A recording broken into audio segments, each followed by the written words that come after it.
Well, thank you, Chairman McGovern, for your leadership on transnational repression. While we disagree on some policies, as democracy should, I appreciate your commitment to this critical issue. My first encounter with transnational repression began in 2019, when Brazilian authorities decreed my preventive arrest in a highly politicized case involving President Trump.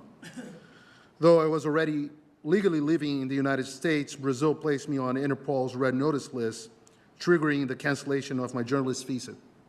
ICE agents took me in handcuffs to Chrome Detention Center in Florida for 17 days in a case later terminated by Brazil itself. I spent over $1 million on legal fees and endured years of immigration court battles. In 2022, Supreme Court Justice Alexandre de Moraes, Brazil's current dictator masquerading as a judge, targeted me again for reporting inconvenient truths. He froze all my Brazilian assets, blocked my social media, canceled my passport, and condemned me to exile. When legal channels proved insufficient, he used back channels to have the United States FBI call me, attempting to coerce my testimony.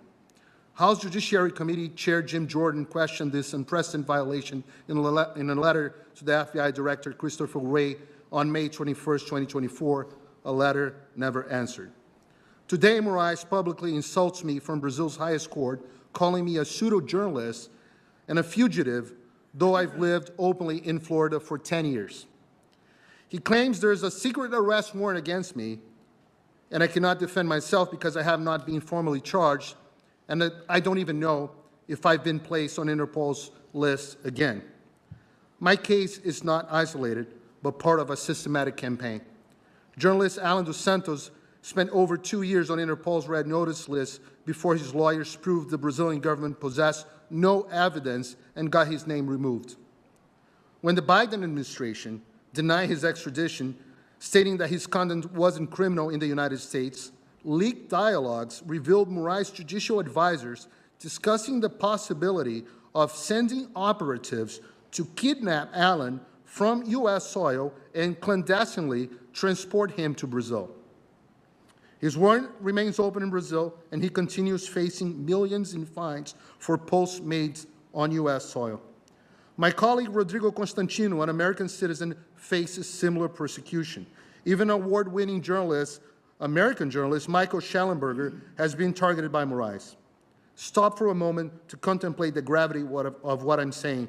We're witnessing a foreign government agent systematically persecuting American journalists and permanent residents for journalistic content published on American soil. But the persecution extends beyond journalists to democratic elected officials. Eduardo Bolsonaro, Brazil's most voted congressman and son of former President Bolsonaro, had a case opened against him by Moraes for denouncing Brazilian abuses to this very Congress. He lives here in exile now, fearing arrest upon his return.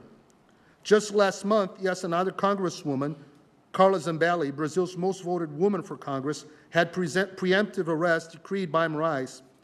She was in the United States for medical treatment, but managed to reach Italy, where she holds Italian citizenship, before being placed on Interpol's Red Notice list. Sadly, 2 days later, the State Department canceled her U.S. visa. Another alarming case is that of Felipe Martins, former special advisor to President Bolsonaro. U.S. Customs and Border Protection systems falsely showed Martins had entered the United States when he was actually under surveillance in Brazil. This fabricated entry was used by Moraes to justify his 6 months imprisonment without charges. CBP later corrected the false record, but only after months of legal pressure. The case, currently in U.S. federal court, raises serious questions about potential clandestine collaboration between Brazilian authorities and elements within American law enforcement agents. Even humble citizens are unsafe. Just to give you one example, Brazilian-American housekeeper Flávia Magalhães had been arrested, decreed by Moraes, for social media posts critical of Brazil's electoral system made on American soil.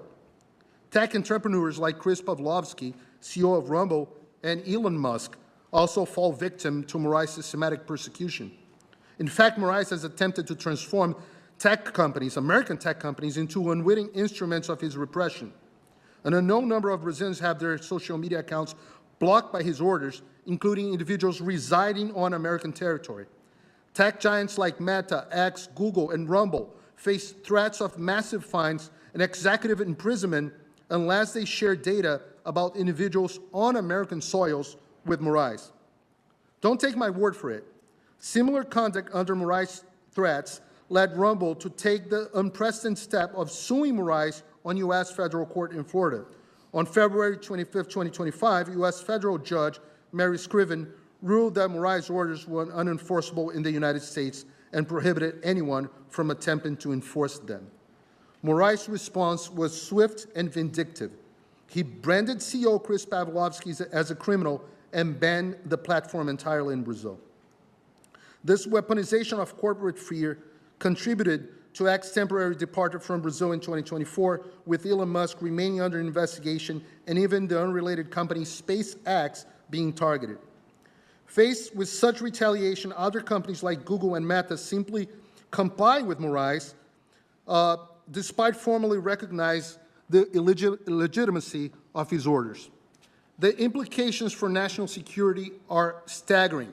Imagine if any judge from any country in the world could order an American companies to provide data about individuals on American soil. The U.S. Department of Justice sent Brazil a warning letter dated May 7, 2025, lecturing Brazil authorities not to invade American jurisdiction.